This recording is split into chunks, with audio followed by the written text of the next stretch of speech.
Good morning friends, मैं Saurabh Kumar Chanakya edu point में आप सभी का स्वागत करता हूं, अभिनंदन करता हूं।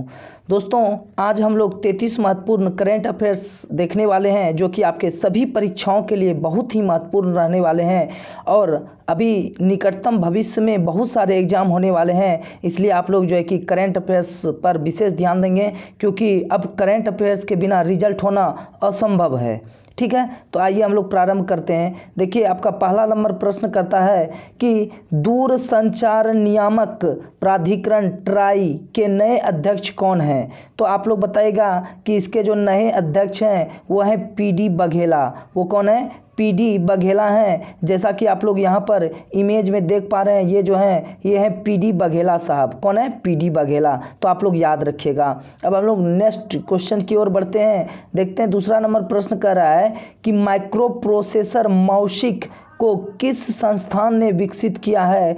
तो इसको जो विकसित करने वाला संस्थान है वो है आईआईटी मद्रास। वो कौन है? आईआईटी मद्रास है। दोस्तों, आइए हम लोग आगे बढ़ते हैं। कहता है कि किस संस्थान ने राजस्थान के 14 मध्यम शहरों में पेयजल और स्वच्छता के लिए $300 मिलियन के ऋण को मंजूरी दी है।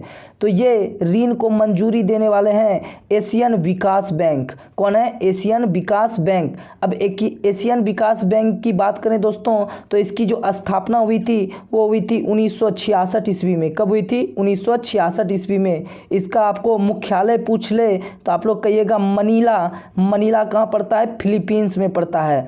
और वर्तमान में जो इसके अध्यक्ष हैं वो है मात्सुगु असाकावा। ये आपके लिए बहुत ही महत्वपूर्ण रहने वाला है। मात्सुगु असाकावा जो है कि इसके वर्तमान में अध्यक्ष हैं दोस्तों।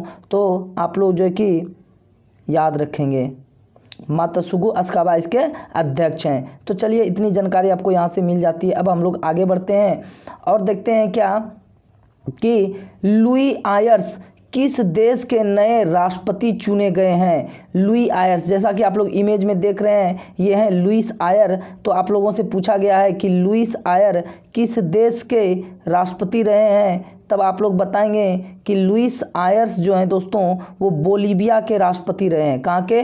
बोलीविया के राष्ट्रपति रहे हैं लुईस आयर। यहाँ पे आप लोग इमेज में देख सकते हैं, ये जो हैं ये हैं लुईस आयर्स।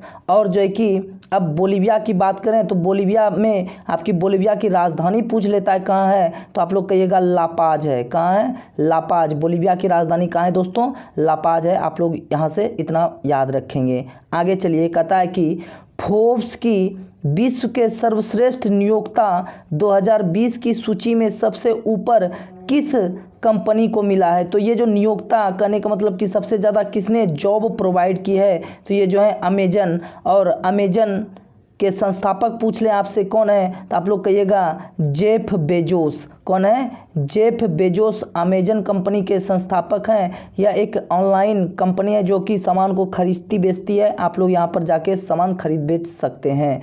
तो आगे बढ़ते हैं अब हम लोग और देखते हैं। कहता है कि नाटो गठबंधन ने किस देश में एक नया अंतरिक्ष केंद्र स्थापित करने की योजना बनाई है। तो यह जो योजना बनाई है दोस्तों वो बनाई है जर्मनी में। कहाँ पे? जर्मनी में। आगे बढ़िए, अगला हमारा जो प्रश्न है वो है कि न्यूजीलैंड के संसद में संस्कृत भाषा में शपथ लेने वाले भारतीय मूल के सांसद कौन है। ये तो बहुत ही महत्वपूर्ण बात है कि यहाँ के जो है कि ये इनका जो नाम है वो है गौरव शर्मा। भारत के लोग न्यूजीलैंड में जाकर के संस्कृत भाषा में शपथ ले रहे हैं। ये तो हमारे लिए बड़े ही सम्मान की बात है। आगे बढ़ते हैं हम लोग। अगला प्रश्न है कि किसान सूर्योदय योजना का उद्घाटन पीएम नरेंद्र मोदी ने किस राज्य में किया है। तो किसान सूर्योदय योजना का शुभारंभ जो किया गया है वो गुजरात में किया गया है।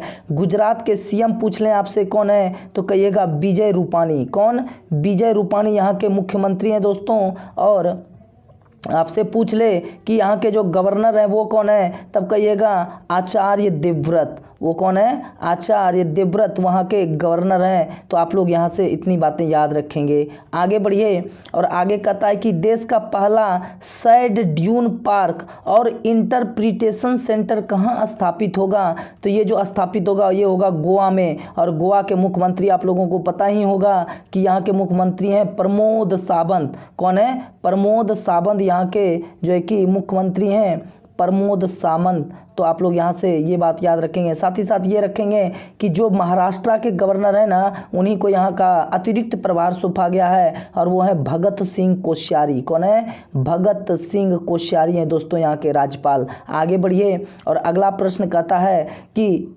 किस राज्य सरकार द्वारा हाल ही में बाल श्रम और मानव तस्करी के प्रति लोगों में जागरूकता फैलाने के उद्देश्य से मुक्ति कारवां अभियान शुरू किया गया है? ये जो है मुक्ति कारवां अभियान शुरू किया गया है। तो ये जो किया गया है दोस्तों वो किया गया है, आप लोग बताएंगे क्या कि ये जो शुरू किया गया वो राजस्थान सरकार के द्वारा शुरू किया गया है। और राजस्थान के मुख्यमंत्री आपसे पूछ लें कौन है तो कहिएगा अशोक गहलोत। कौन? अशोक गहलोत। चलिए अब हम लोग आगे बढ़ते हैं और अगला जो हमारा प्रश्न है वो है कि भारतीय जनता पार्टी के नए अध्यक्ष कौन है? तब आप लोग बताइएगा ये हैं जेपी नड्डा। ये जैसा कि इमेज में आप लोग देख रहे हैं जेपी नड्डा। और पूछ लिए कौन से नंबर के हैं तब कहिएगा ये 11वें नंबर के हैं। ठीक है, तो आगे बढ़ते हैं अब हम लोग और अगला प्रश्न है निम्नलिखित में से किस कंपनी के द्वारा प्रोजेक्ट जीरो लॉन्च किया गया है? तो ये जो प्रोजेक्ट जीरो लॉन्च किया गया है ये किया गया है अमेजन कंपनी के द्वारा। किस कंपनी के द्वारा?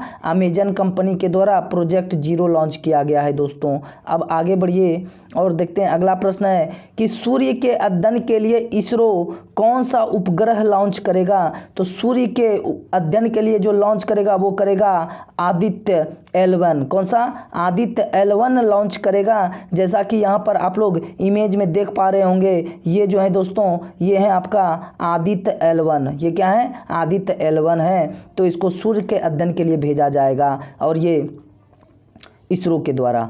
तो अगला देखते हैं प्रश्न है कि वन क्षेत्र को बढ़ाने के उद्देश्य से किस राज्य सरकार ने एक छात्र एक वृक्ष योजना प्रारंभ की है? तो ये जो प्रारंभ करने वाले हैं वो है मध्य प्रदेश। कौन? मध्य प्रदेश। और आप लोगों को पता होगा कि मध्य प्रदेश के ही एक शहर है इंदौर जिसको लगातार चौथे वर्ष भारत के सबसे स्वच्छ शहरों का खिताब मिला है। आगे देखिए तमिलनाडु सरकार द्वारा विज्ञान और प्रौद्योगिकी को बढ़ावा देने के लिए किस वैज्ञानिक को डॉक्टर APJ अब्दुल कलाम पुरस्कार से सम्मानित किया गया है? तो ये जो सम्मानित किया गया है वो के सिवान को सम्मानित किया गया है। के सिवान और यही इसरो के वर्तमान में अध्यक्ष भी हैं। और जैसा कि इमेज में आप लोग देख पा रहे हैं ये जो है ये हैं के सिवान साहब और ये इसरो के कौन है? अध्यक्ष हैं वर्तमान में। तो आप लोग याद रखेंगे, बहुत बार प्रश्न यहाँ से पूछा जाता रहा है। आगे देखिए है कि हाल ही में कौन सा रेलवे स्टेशन भारत का पहला नेत्रहीन मैत्रीपूर्ण रेलवे स्टेशन बन गया है? तो ये जो बन गया है दोस्तों ये बन गया है मैसूर। कौन सा? मैसूर। हाँ, मैसूर के संस्थापक हैदर अली थे। कौन थे? हैदर अली।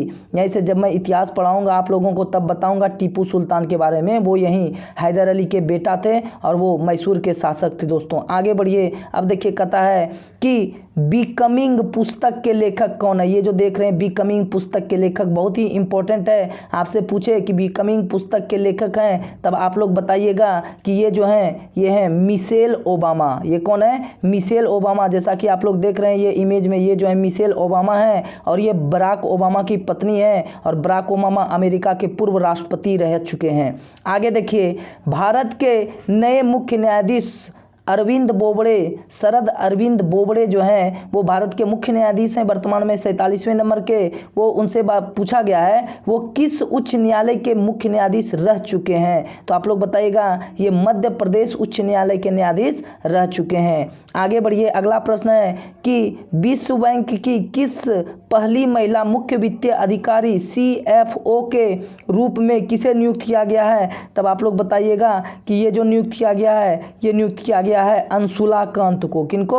अंशुला कांत को नियुक्त किया गया है। और जैसा कि आप लोग यहाँ पर इमेज में देख पा रहे होंगे कि ये जो हैं ये हैं अंशुला कांत जी। और जैसा कि आप लोग इमेज में देख पा रहे हैं कि ये जो हैं ये हैं अंशुला कांत जी, ये दोस्तों हैं आपके अंशुला कांत जी। तो चलिए आगे बढ़ते हैं हम लोग और देखते हैं कि मुस्लिम महिला विवाह अधिकार संरक्षण अधिनियम 2019 में कितने वर्ष की सजा का प्रावधान किया गया? 3 वर्ष। वही जो था 3 तलाक, इसी को कहा जाता है 3 तलाक वाला, 3 तलाक। तो इसमें कितने वर्ष का सजा का प्रावधान है दोस्तों?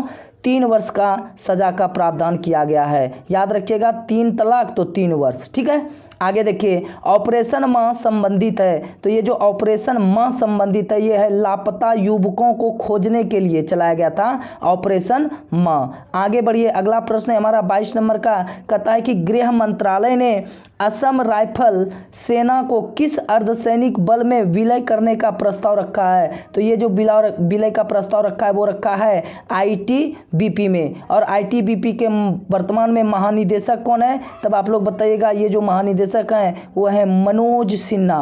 कौन है? मनोज सिन्हा आईटीबीपी के वर्तमान में महानिदेशक हैं दोस्तों। आगे बढ़िए, और अगला हमारा प्रश्न है कि वर्तमान में भारत में कितने उच्च न्यायालय हैं? तब आप लोग बताइएगा कि ये जो उच्च न्यायालय हैं ये 25 उच्च न्यायालय हैं। कितने हैं? 25 आप लोग याद रखिएगा, यहाँ पे गलत टाइपिंग हो गया है। आगे देखिए, अगला हमारा प्रश्न है कि द टेस्टामेंट पुस्तक के लेखक कौन है? तो ये बताइएगा, ये है मार्गरेट एटवुड। कौन है? Margaret Atwood. आगे देखिए, अगला हमारा प्रश्न है कि लड़ाकू विमान राफेल को उड़ाने वाली पहली महिला फाइटर पायलट कौन बन गई हैं? तो ये जो पायलट बन गई हैं दोस्तों, ये बन गई शिवांगी सिंह। और शिवांगी सिंह जो हैं ये बिहार के मुजफ्फरपुर जिला से बिलोंग करती हैं। और जैसा कि आप लोग विमान में यहाँ पे देख पा रहे होंगे, जैसा कि आप लोग यहाँ पर इमेज में देख पा रहे होंगे कि ये जो हैं ये है राफेल प्लेन। ये राफेल प्लेन का इमेज आप लोग यहाँ पर देख पा रहे होंगे।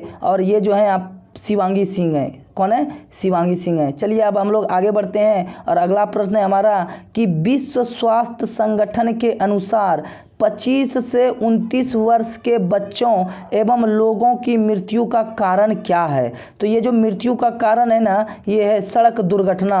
अब WHO का बात करें तो इसकी स्थापना 1948 ईस्वी में हुई थी और इसका मुख्यालय जिनेवा स्विट्जरलैंड में है। कहाँ पे? जिनेवा स्विट्जरलैंड में है। और इसके जो वर्तमान में महानिदेशक हैं वो हैं टेड्रोस अधनोम। कौन है? Tedros Adhanom. तो आप लोग ये याद रखेंगे।